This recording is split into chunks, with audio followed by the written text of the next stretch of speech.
Notre analyse est commune. Nous avons été choqués de ce qui s'est passé au Tibet.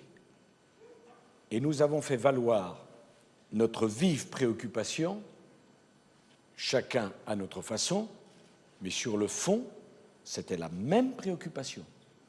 Le troisième point, nous pensons tous les deux que la seule solution, c'est la reprise du dialogue entre les autorités chinoises et le Dalai Lama dans le cadre du respect de la territorialité chinoise.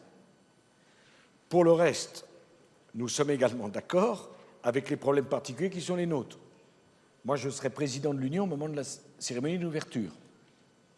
Je dois donc m'assurer de ce que pensent les autres avant de fixer une position pour savoir si j'irai à la cérémonie d'ouverture ou pas. Let me just draw attention to some of the specific joint actions that we have agreed as well.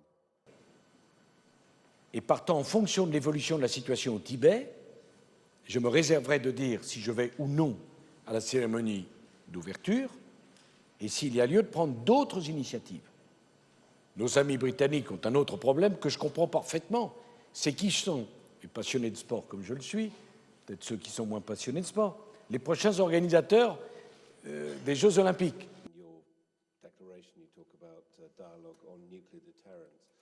Just to repeat, we will not be boycotting the Olympic Games. Britain will be attending the Olympic Games ceremonies.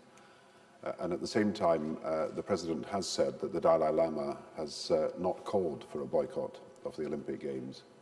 I think the main point that President Sarkozy made is the right one, that in the next few days and weeks, not only should we be calling for an end to violence, but calling for restraint on all sides. It's absolutely important to recognise that this can be only solved by reconciliation and by dialogue. The Premier of China has already made it clear that the Chinese authorities would be prepared to talk to the Dalai Lama, subject to two conditions that I believe the Dalai Lama can meet, and that is the renunciation of violence and that he is not calling for the full independence of Tibet. I think there is a basis for moving forward. Nuclear weapons being part of a collaborative project with the force to FRAP, or would there always be? What we've been talking about this morning is how by acting together we can push forward the process of nuclear disarmament and particularly prevent proliferation of nuclear weapons around the world. And I think we're at a critical moment as we look forward to a new nuclear non-proliferation treaty and we worry about countries like Iran potentially